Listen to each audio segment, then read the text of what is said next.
નમસ્કાર ગુજરાત વાસીઓ, ફરી એક વખત આપ સર્વે મિત્રોનું હાર્દિક સ્વાગત છે આજના તાજા અને નવા હવામાન સમાચારના વિડીયોની અંદર।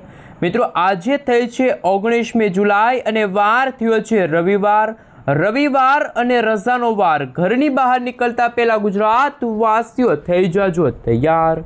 મિત્રો, આવતીકાલથી વરસાદના નવા નક્ષત્રની શરૂઆત સાથે ગુજરાતમાં ફરી એકવાર રીતસરનું આભ ફાટતું જોવા મળવાનું છે। ગુજરાતવાસીઓ, અત્યારે તમે જોઈ શકો છો બંગાળના મહાસાગરના ઊંડાણવાળા વિસ્તારમાં લો પ્રેશર સિસ્ટમ સક્રિય થવા જઈ રહી છે, જ્યારે મધ્ય ભારતમાં તમે જોઈ શકો છો અત્યારનું live satellite picture already western ડિસ્ટર્બન્સવાળી અને સાયક્લોનિક સર્ક્યુલેશનવાળી મજબૂત વરસાદી સિસ્ટમ સક્રિય છે, જેમના કારણે ગુજરાતમાં આગામી 3 કલાકમાં અત્યંત ભારે વરસાદ પડવાને લઈને પરેશભાઈ ગોસ્વામી અને હવામાન નિષ્ણાત અંબાલાલ પટેલની સૌથી ચિંતાજનક આગાહી સામે આવી છે। મિત્રો, ગુજરાતમાં વરસાદના નવા નક્ષત્રની શરૂઆત એટલે કે પુષ્પ નક્ષત્રની શરૂઆત, વાદીલા નક્ષત્રની શરૂઆત સાથે ગુજરાતમાં જળબંબાકાર જેવી પરિસ્થિતિનું નિર્માણ થશે।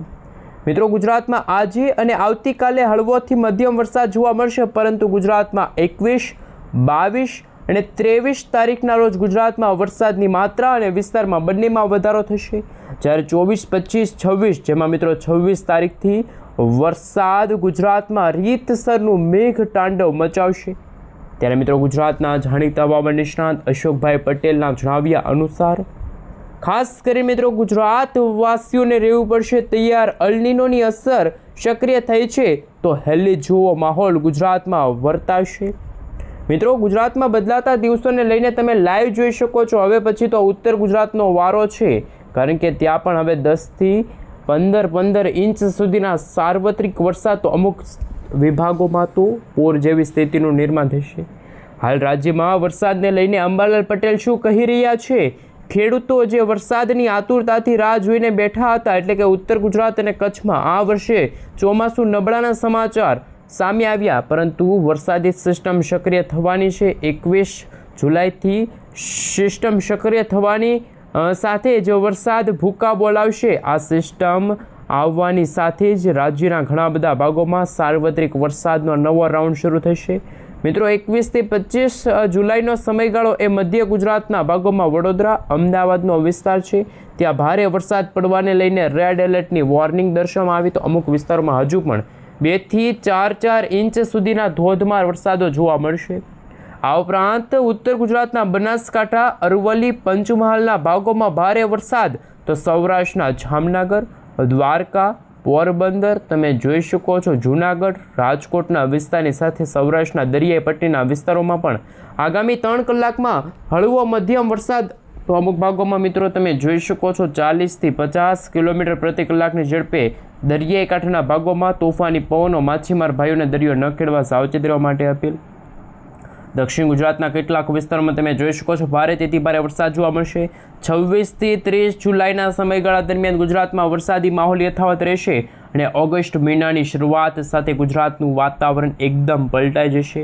અમે તમને મિત્રો 28 જુલાઈ સુધીનો નકશો બતાવી રહ્યા છીએ। તમે લાઈવ જોઈ શકો છો કે હવે પછી ગુજરાતના કચ્છ અને ખાસ ઉત્તર ગુજરાતના ભાગોમાં રીતસરનું આભ ફાટતું હોય અને રેડ એલર્ટની વોર્નિંગ દર્શાવવામાં આવી છે।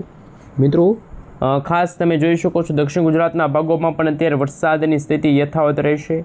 અમે તમને અત્યારનું લાઈવ સેટેલાઇટ પિક્ચર બતાવી રહ્યા છીએ, જેમાં અરબ સાગરના દરિયામાં કોઈ મોટી વરસાદી સિસ્ટમ સક્રિય નથી, એવી રીતે બંગાળની ખાડીમાં અત્યારે નવી લો પ્રેશર સિસ્ટમ બની રહી છે, જ્યારે પેસિફિક પ્રશાંત મહાસાગરના દરિયામાંથી આવતા જે તોફાની પવનો જે બંગાળની ખાડી અને બંગાળની ખાડીથી અત્યારે પ્રશાંત મહાસાગરના જે આ ઊંડાણવાળા વિસ્તારો છે, જે અરબ સાગરનો નીચાણવાળો વિસ્તાર અને બંગાળની ખાડીવાળા નીચાણવાળા વિસ્તારમાં નવી અત્યારે વરસાદી સિસ્ટમો આકાર પામતી જોવા મળી છે। આ બંને વરસાદી સિસ્ટમના કારણે જ ગુજરાતનું વાતાવરણ બદલાશે। મિત્રો, 3 ઓગસ્ટથી ગુજરાતમાં મઘા નક્ષત્રની શરૂઆત થશે અને આ નક્ષત્ર દરમિયાન ગુજરાતમાં પણ અત્યંત ભારે વરસાદના નવા રાઉન્ડની શરૂઆત થશે।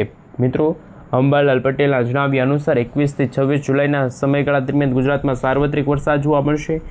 કારણ કે એકસાથે 3 વરસાદી સિસ્ટમ, જેમાં અત્યારે રાજસ્થાનના ભાગોમાં પણ સાયક્લોનિક સર્ક્યુલેશનવાળી મજબૂત વરસાદી સિસ્ટમ જોવા મળી. હવામાન નિષ્ણાત અંબાલાલ પટેલના જણાવ્યા અનુસાર 21 થી 25 જુલાઈના સમયગાળોએ ગુજરાતના ઘણા બધા ભાગોમાં 2 થી 4 ઇંચ તો અમુક ભાગોમાં 8 થી 10 ઇંચ સુધીનો ધોધમાર વરસાદ જોવા મળશે. અંબાલાલ પટેલનું કહેવું છે કે આવતીકાલથી એટલે કે 20 જુલાઈથી પુષ્પ નક્ષત્રની શરૂઆત થવાની છે અને આ નક્ષત્રની શરૂઆત સાથે સૌરાષ્ટ્રના કેટલાક ભાગોમાં પણ તોફાની પવનોની તીવ્રતા વચ્ચે ભારેથી ભારે વરસાદ જોવા મળશે. જ્યારે મિત્રો ગુજરાતમાં લાંબા સમયના વિરામ બાદ અષાઢી મહિનાનો પ્રારંભ ફરી વરસાદી માહોલ સાથે જોવા મળ્યો. મિત્રો ગઈકાલે પણ મેઘરાજા મન મૂકીને વરસ્યા હતા. ગઈકાલે પણ મિત્રો 45 થી 50 તાલુકાની અંદર સાર્વત્રિક વરસાદનો રાઉન્ડ જોવા મળ્યો હતો, જેમાં ભાવનગરના જે દરિયાઈ કાંઠાનો વિસ્તાર છે ત્યાં પણ ધોધમાર વરસાદ વરસ્યો હતો. મિત્રો અત્યારે પણ તમે જોઈ શકો છો કાળા ડિબાંગ વાદળાઓ રચાઈ ચૂક્યા છે. અમદાવાદનો વિસ્તાર છે, વડોદરા છે, દક્ષિણ ગુજરાતના સુરત, નવસારી, વલસાડ, દમણ, દાદરાનગર હવેલીનો વિસ્તાર છે, દ્વારકા, જામનગર, આ સાથે મિત્રો કચ્છમાં તમે જોઈ શકો ગાંધીનગરના વિસ્તારમાં પણ અત્યારે વરસાદી વાદળાઓ તો બંધાણા છે, પરંતુ વરસાદની માત્રા થોડીક ઓછી છે. પરંતુ આગામી 25 તારીખના રોજ તમે જોઈ શકો છો કે જે બંગાળની ખાડીવાળી લો પ્રેશર સિસ્ટમ આગળ વધીને મધ્ય ભારતના ભાગો તરફ પહોંચીને મધ્ય ભારતના ભાગોમાં ઓલરેડી એક વરસાદી સિસ્ટમ છે. આ બંને વરસાદી સિસ્ટમો મર્જ થઈને આગળ વધે છે અને આગળ વધવાની સાથે ગુજરાતના રીજનના ભાગોમાં રીતસરનું અત્યારે રેડ એલર્ટ છે એ દર્શાવવામાં આવી રહ્યું છે. આ વરસાદી સિસ્ટમ આગળ વધવાની સાથે સાથે ગુજરાતના ઘણા બધા ભાગોમાં, જેમાં ઉત્તર ગુજરાતના બનાસકાંઠા, સાબરકાંઠા, અરવલ્લી, મહીસાગર, દાહોદ લાગુના વિસ્તારમાં જે આ વર્ષે ઓછો વરસાદ નોંધાણો છે એ વિસ્તારમાં અત્યંત ભારે વરસાદ અને અમુક ભાગોમાં રીતસરનું આપ ફાટતું હોય તેવા દ્રશ્યો સામે આવશે. હવે મિત્રો બુધ અને શુક્ર ગ્રહની ચાલ જોઈને અંબાલાલ પટેલ શું કહી રહ્યા છે અમે તમને અત્યારના સેટેલાઇટ પિક્ચર ઉપર લઈ જઈશું. ચોમાસું ખેંચાવાનું મુખ્ય કારણ સામે આવ્યું. અંબાલાલ પટેલનું કહેવું છે કે આ વર્ષે જોઈએ એવો વરસાદ નથી જોવા મળ્યો. એમનું કારણ મિત્રો જે ગ્રહો છે, જ્યારે પુષ્પ નક્ષત્રની શરૂઆત સાથે ગુજરાતમાં વરસાદના, નવા નક્ષત્રની શરૂઆત સાથે ગુજરાતમાં ભારેથી ભારે વરસાદના સંકેતો દર્શાવવામાં આવશે. મિત્રો 25 તારીખ સુધી તો ગુજરાતમાં હળવો મધ્યમ વરસાદ જોવા મળશે, પરંતુ 26, 27, 28, 29 અને 30 જુલાઈ સુધી ગુજરાતમાં સાર્વત્રિક વરસાદનો રાઉન્ડ જોવા મળશે. ત્યારે મિત્રો ખાસ કે બંગાળની ખાડીમાં જે વરસાદી સિસ્ટમ સક્રિય થઈ છે એમને કારણે અશોકભાઈ પટેલે પણ ધમાકેદાર આગાહી વ્યક્ત કરી છે. વેસ્ટર્ન ડિસ્ટર્બન્સ સક્રિય થયું છે. અશોકભાઈ પટેલનું કહેવું છે કે 22 જુલાઈ સુધી વરસાદની આગાહી અને આગામી અઠવાડિયા દરમિયાન દક્ષિણ ગુજરાતમાં ઘણા બધા વિસ્તારોમાં મેઘરાજાની પધરામણી વધુ પ્રબળ જોવા મળશે. ત્યાં મોટા ભાગના વિસ્તારમાં છૂટો છવાયેલો હળવો મધ્યમ વરસાદ જોવા મળશે. કોઈક જગ્યાએ મિત્રો ભારે વરસાદી હેલી જોવા મળી શકે છે. સૌરાષ્ટ્ર અને ખાસ કચ્છના જે વિસ્તારો છે એ બાકીના વિસ્તારોમાં રીઝનના જે ક્યાંક વ્યાપક પૂર આવે તેવા ભારે વરસાદ થવાની શક્યતા દર્શાવવામાં નથી આવતી તેવું અશોકભાઈ પટેલે કહ્યું. પરંતુ છૂટો છવાયેલો ઝાપટો રહેશે. મિત્રો રાજ્ય પર હાલ કોઈ મોટું સંકટ ટોળાતું નથી, પરંતુ જેમ સમયગાળો પસાર થતો જશે તેમ ગુજરાતમાં એવો મધુર અને સારો વાવણીલાયક વરસાદ પણ આગામી 2 દિવસ દરમિયાન જોવા મળશે. જ્યારે મિત્રો તમે જોઈ શકો છો અરબ સાગરના દરિયાના ખાસ કરીને ભારતના વિસ્તારો, જેમાં દક્ષિણ ગુજરાત, મુંબઈ, કેરળ, કર્ણાટકનો વિસ્તાર છે, જે મિત્રો બોર્ડર લાગુનો વિસ્તાર છે, ત્યાં પણ અત્યારે મજબૂત વરસાદી સિસ્ટમ સક્રિય થઈ છે. આ વરસાદી સિસ્ટમ સક્રિય થવાની સાથે જ ગુજરાતમાં ખાસ કરીને મિત્રો 700 HP લેવલના જે વાદળાઓ છે બંધાણા છે. અંદાજે જમીનથી 5 કિલોમીટર દૂરના એટલે કે ઉપરના જે વાદળાઓ છે રચાણા છે ને એ વાદળાઓના કારણે ગુજરાતમાં આગામી દિવસોમાં તોફાની પવનોની સાથે અત્યંત ભારે વરસાદ જોવા મળશે. જેમાં મિત્રો દેવભૂમિ, દ્વારકા, જામનગર, રાજકોટ, બોટાદના વિસ્તારોમાં સાર્વત્રિક વરસાદનો રાઉન્ડ છે જોવા મળશે. કચ્છના ઘણા બધા ભાગોમાં વરસાદી માહોલ જોવા મળશે. મિત્રો વરસાદને લઈને પણ એક સારામાં સારા સમાચાર. રાજ્યમાં વરસાદને લઈને હવામાન વિભાગની આગાહી કે જેમાં મિત્રો વરસાદનો નવો રાઉન્ડ શરૂ થઈ ગયો છે. હવામાન વિભાગની આગાહી મુજબ આગામી 3 મહત્વપૂર્ણ વરસાદી સિસ્ટમ સક્રિય, જેમના કારણે 5 દિવસ તો લગાતાર વરસાદ જોવા મળશે. એટલે કે પુષ્પ નક્ષત્રની શરૂઆત સાથે થંડરસ્ટોર્મની ઉપર નજર કરાવીશું. આપ જોઈ શકો છો ખાસ કે મિત્રો આગામી દિવસોમાં, જેમાં હવે પછી તો મધ્ય ભારતના ભાગોમાંથી વરસાદી સિસ્ટમ સતત ગુજરાત રાજ્ય તરફ આગળ વધી રહી છે, તો ગુજરાત રાજ્યમાંથી પણ તોફાની પવનો અને વીજળીના કડાકા ભડાકા સાથે અત્યંત ભારે વરસાદના નવા રાઉન્ડની શરૂઆત થશે.